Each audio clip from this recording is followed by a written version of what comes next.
if I register for the test and before taking the test, are there any guidelines popping up? Like, for example, if I don't know that any human intervention is going to invalidate my test.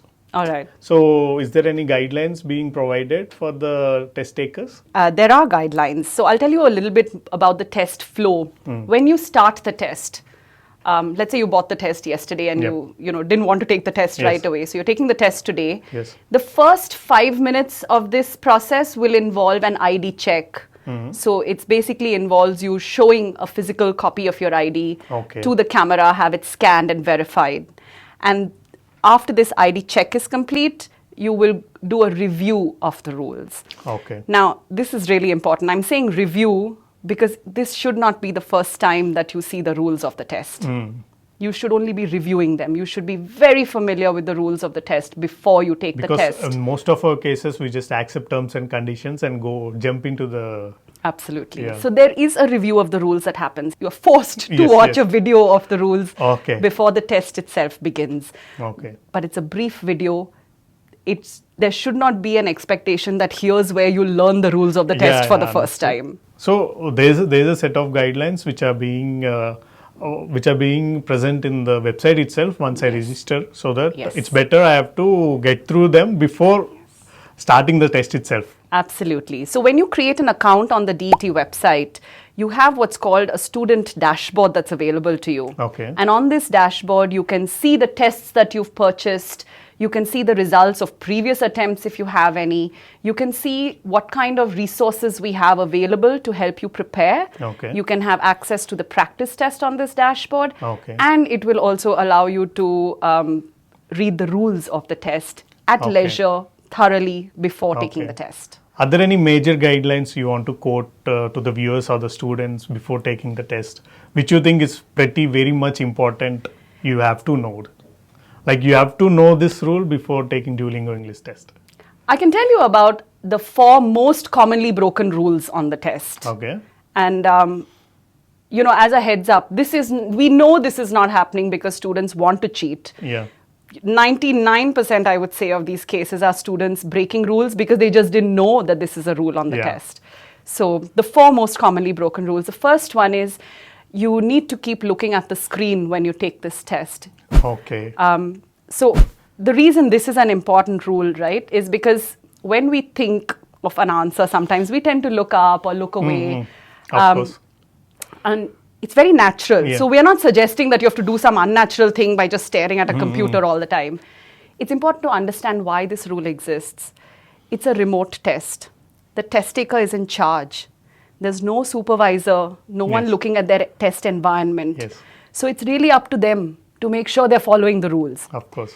In this kind of environment, if the video has a record of the test taker looking like this or looking out like this while answering a question, it raises a red flag for us, right? Because then we don't know why you were looking away. You could have been thinking, but you also could have been getting help from somewhere to answer a question. Understood. And so to prevent these kind of things, one of the rules is that they need to be looking at the screen. And I often have students say, this is really difficult. We can't keep staring at a camera. What if we need to write something, right? Or type. Yeah. You can look down. You need to look at a keyboard when you're typing. Yes. But the human proctor and the AI system that is grading this test is capable of telling that difference between when you are looking down to type. It will be during a writing question. But if it's a reading or a listening question and you're looking down, that again raises a red flag for us. So this is one of the rules of the test. Look at the screen, look at the camera when you are taking the test. The second most commonly broken rule on this test is having someone enter the room. So, like I said, put a little sign outside, especially if you live in a place where you have a roommate or someone likely to walk in, just a little sign saying, taking a test, don't interrupt until this time. Yeah. So that's one. The third most commonly broken rule is using plagiarized content on the test. Now, as part of the preparation that students do, they tend sometimes to memorize answers to certain topics. And it's a great way to learn. There's nothing wrong with doing that. But on the test, it's important that test takers answer the question directly, spontaneously and in their own words. Yeah. This is an AI scored test. So if there is an answer in the system that's been given by another test taker before, it's going to flag this as a problem when you repeat the same answer. Understood. So you can memorize the answers, but you have to write it in your own way to avoid this plagiarism issue. Okay. And the fourth most commonly broken rule is just having many apps open on many programs running in the background while taking the test. Okay. So, for example, can I open another window in Chrome? And Absolutely not. You can't have anything open when you take the DET. In fact, the DET app that you will take the test on will automatically close everything that's running in the background. But as a precaution, it's a good idea for students to check, their task manager or the Mac activity monitor and just see that there's no apps running in the background, no notifications or any pop-ups should be disabled, for example. As we have discussed the most common mistakes for the guidelines. So what are the other most common mistakes people do while they perceive Duolingo English Test or while they hear about or while they're taking the Duolingo English Test? Is there any most common mistakes so that the viewers or students can prevent them? I can tell you about some things that students are not aware is not a possibility on this test because they can do some of these things on other tests. One of those is taking notes. Okay.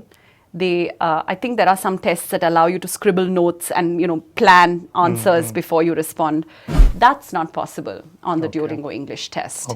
And in case there are students who are worried about this not being a possibility, I'll just say this. The answers that are required on the Duolingo English Test are shorter than other tests. So, for example, a speaking response on this test may not be longer than 1 to 3 minutes.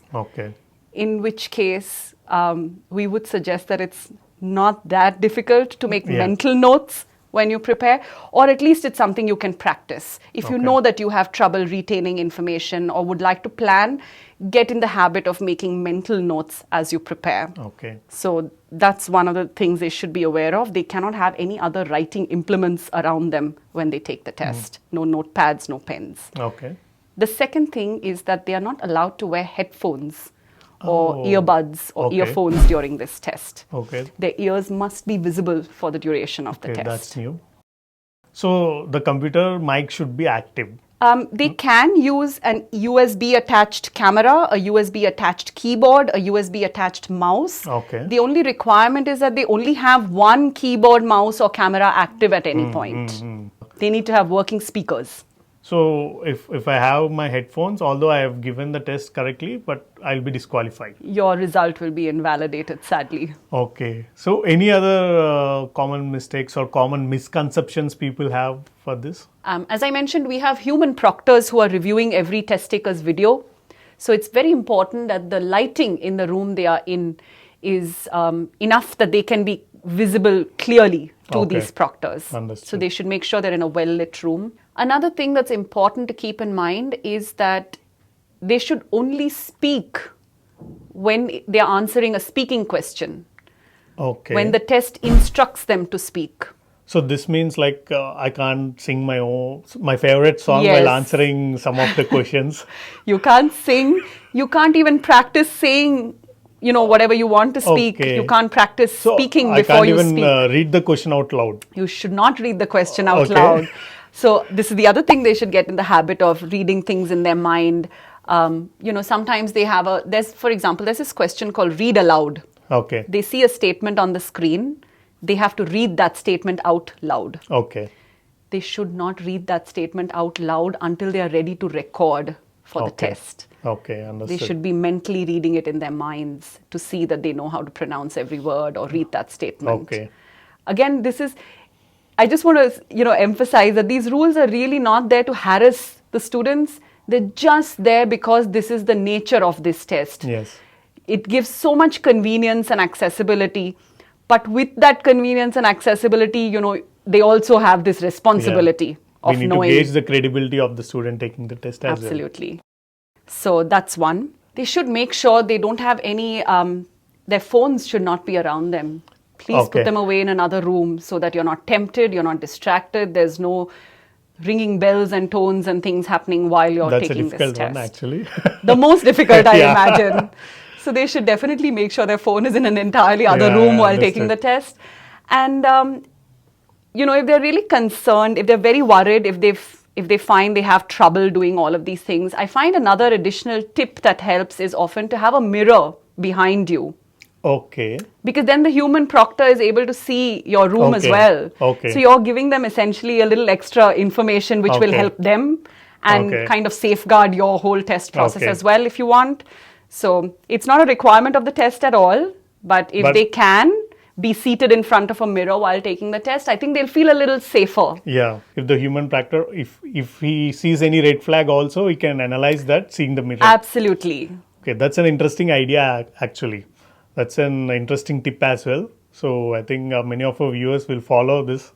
So what exactly does a student need to take the Duolingo English test? And as this video is brought to you by VmapU, your trusted partner in realizing overseas dreams since 2009. With expert counseling, personalized guidance, visa assistance and more, they have helped around 1.5 lakh students achieve their international dreams. Whether it's pursuing MS in USA, MBA in UK or in any other country, contact VmapU by clicking on the link below, register yourself by entering name, email ID and phone number, and they will call you back within 24 hours to guide and turn your aspirations into reality.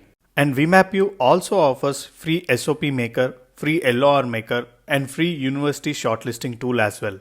Make sure to explore these. Thank you.